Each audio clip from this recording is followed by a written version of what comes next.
I took part in the protest movement that challenged Cuba's totalitarian regime in 2021.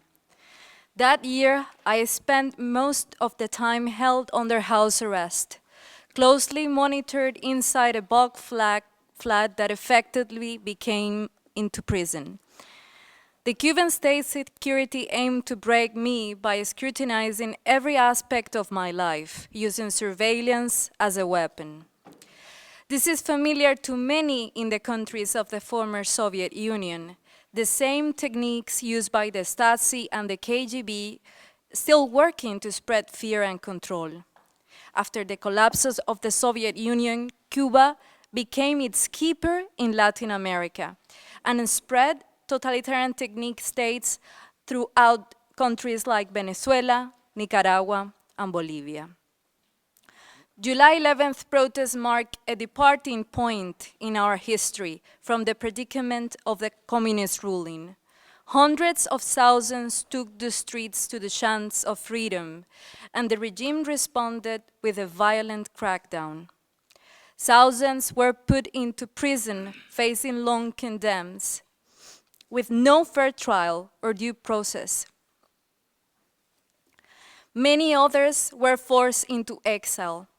In January 2022, facing threats against fellow activists and mothers of political prisoners, I was too forced to leave. An attempt to silence me that backfired. My message to you in Geneva, the seat of the UN Human Rights Council, where human rights defenders have limited opportunities to speak compared to state representatives, is this. Stop believing in the myth of the Cuban Revolution, in the truth of its good intentions, in its concern for the well-being of the vulnerable, in its capacity for honest reform. It is evil in disguise that will only use you to spread the seeds of tyranny.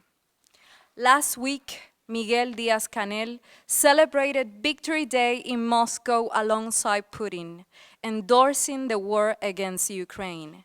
Meanwhile, the Cuban military deceived thousands of young men into fighting this war on the false pretenses, treating them as disposable pawns in geopolitical strategies.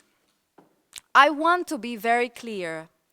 It is the regime that stands with Putin in this war.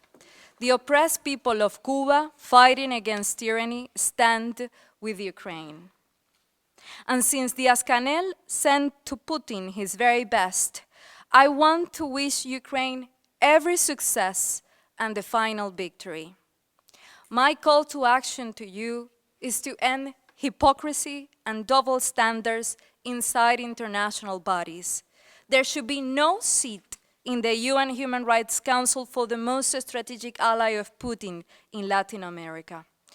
Cuba is not the representative of the military elite that come here to speak at the UN, at the United Nations in the name of the people.